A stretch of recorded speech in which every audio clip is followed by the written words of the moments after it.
lebih maju lagi di masa yang akan datang.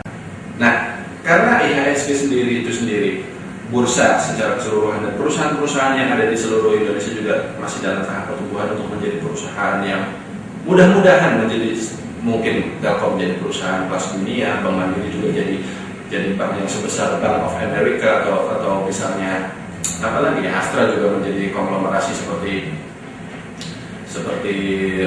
ya apapun itu di luar sana yang besar-besar. Maka terkait prospek itu tetap kita penting untuk memperhatikan, karena memang prospeknya masih sangat terbuka. Di Indonesia ini ibaratnya kita jualan apa aja laku gitu. Jadi kalau misalnya Buffett tidak terlalu memperhatikan soal prospek, maka kalau menurut saya di Indonesia kita bisa memperhatikan prospek. Kalau saya sendiri cenderung saya suka berinvestasi pada perusahaan-perusahaan yang dia masih kecil, atau dia mungkin istilahnya baru karena masalah, misalnya karena krisis global 2008 kemarin, tapi dia punya potensi untuk menjadi besar, ketimbang kita invest pada perusahaan yang sudah terlanjur besar untuk mengharapkan dia menjadi lebih besar lagi, seperti itu.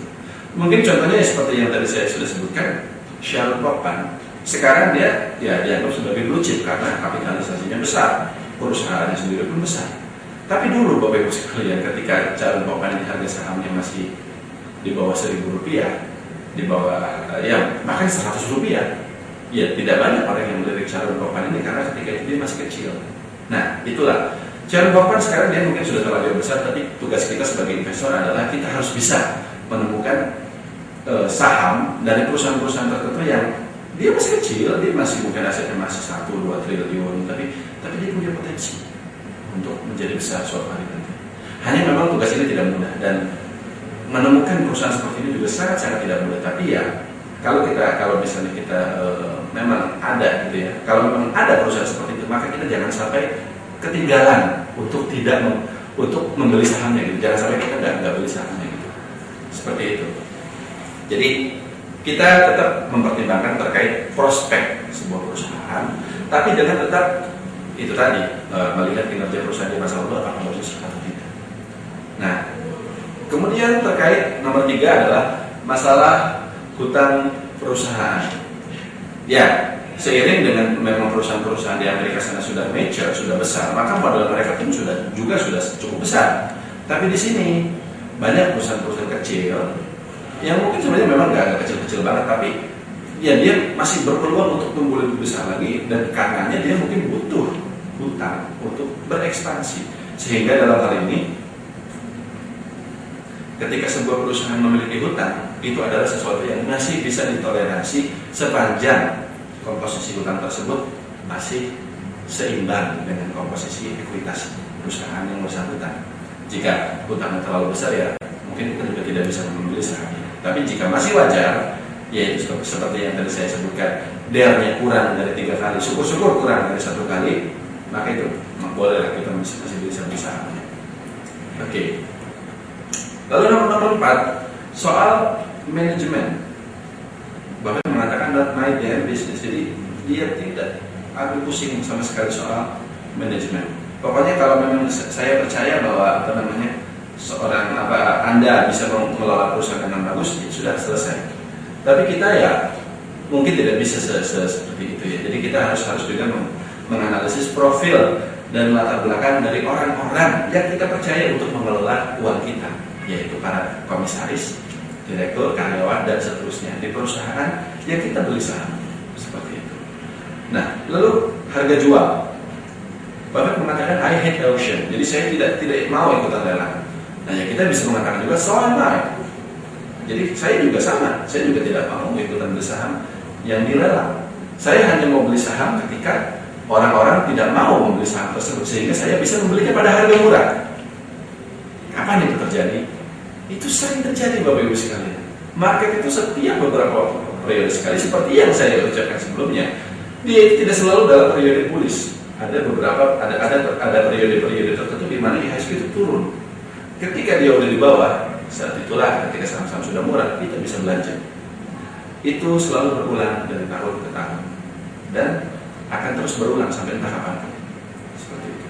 Nah, terkait likuiditas market, Warren Buffett dia tidak menyebutkan soal apakah saham itu harus liquid atau tidak.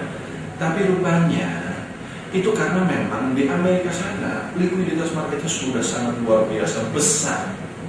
Saya bisa katakan di sini bahwa perusahaan terbesar di Amerika dan juga notabene merupakan perusahaan terbesar di dunia, yaitu ExxonMobil, perusahaan minyak, kodenya XOM.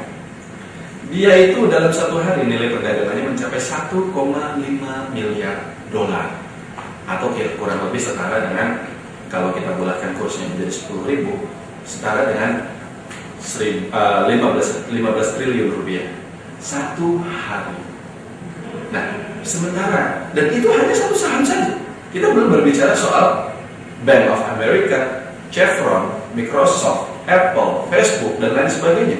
Itu hanya satu saham saja. Likuiditas pasar Amerika jika dirangkumkan nilainya bisa jauh lebih besar daripada 1,5 miliar dolar. Sementara di Indonesia, Bapak Ibu sekalian, nilai transaksi perdagangan kita dalam satu hari itu hanya sekitar 4 triliun. 4 triliun atau 5 triliun lah. Yang kalau didolarkan itu berarti sekitar 500 juta dolar. Dan itu bukan Astra Internasional saja, melainkan seluruhnya, mulai dari Astra Internasional, Telkom, Bank BRI, sampai saham-sahamnya kecil-kecil digabungin semuanya, ternyata hanya 500 juta. Memang kalau bagi para fund-fund besar yang asing, terutama yang mereka dananya besar, market kita tuh memang sebenarnya tidak liquid, sehingga mereka ya hanya bisa beli saham-saham yang model Astra Internasional, Telkom, dan mereka nggak bisa beli saham-saham yang kecil-kecil lah istilahnya seperti itu. Karena memang yang besar sekalipun itu bagi mereka tetap aja kecil gitu. Nah, itu sebabnya Buffett tidak peduli soal likuiditas, karena memang pasar Amerika sudah liquid. Sementara kita, ya mau tidak mau, kita tidak bisa main ambil saham. Kita harus memperhatikan soal likuiditasnya.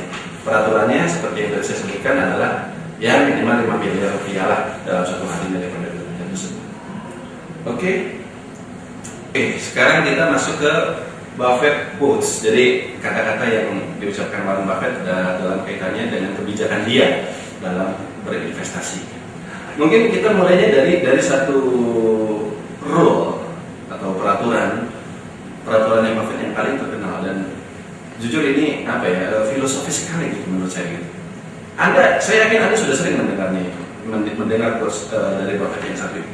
Oke, yaitu Buffett mengatakan bahwa rule number 1 is never lose money. Rule number 2 is never forget rule number 1. Jadi dalam berinvestasi itu Buffett hanya berpatokan pada satu peraturan saja, yaitu jangan pernah kehilangan uang.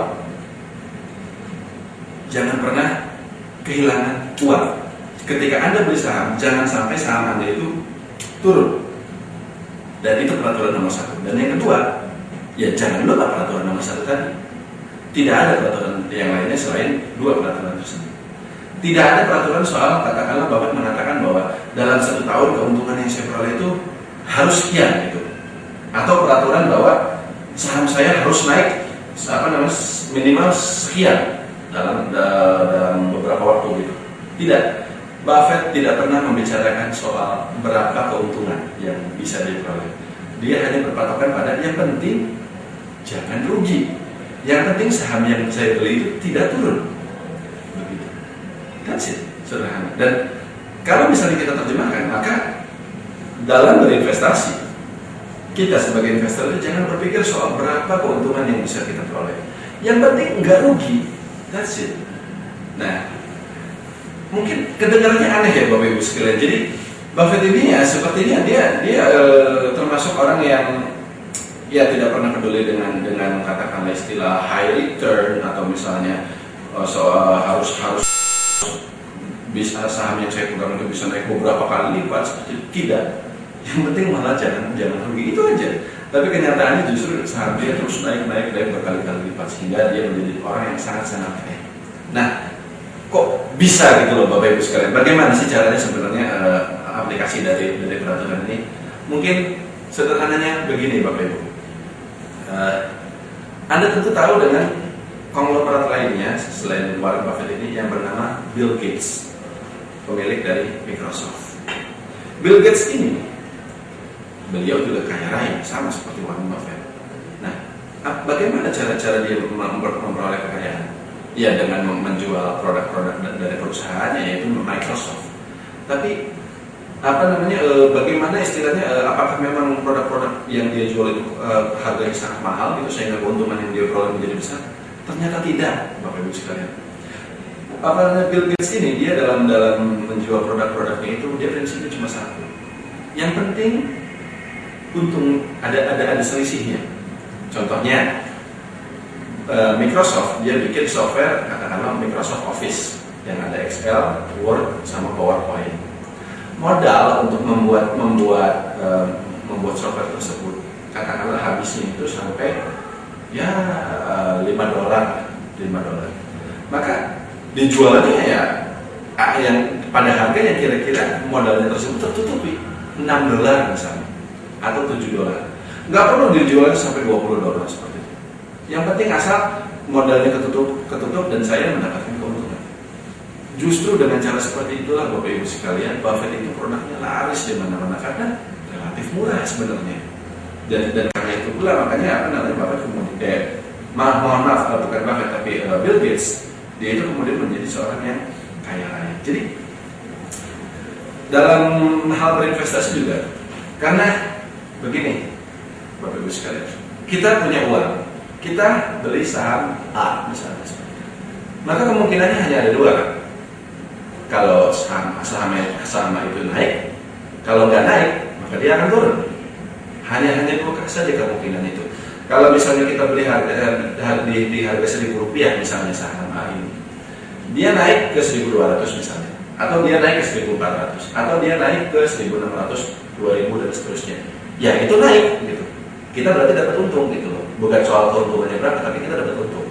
Nah, tapi kemungkinan lainnya harga 1.000 tersebut bisa turun ke 800, bisa turun ke 600, bisa turun lagi ke 500 dan seterusnya. Berarti kita mengalami kerugian.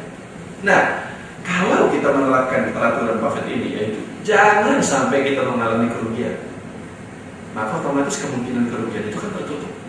Artinya apa Bapak Ibu? Kalau Anda bisa meminimalisir kemungkinan terjadinya kerugian hingga sekecil-kecilnya, maka sisa kemungkinan yang ada adalah Anda akan memperoleh keuntungan.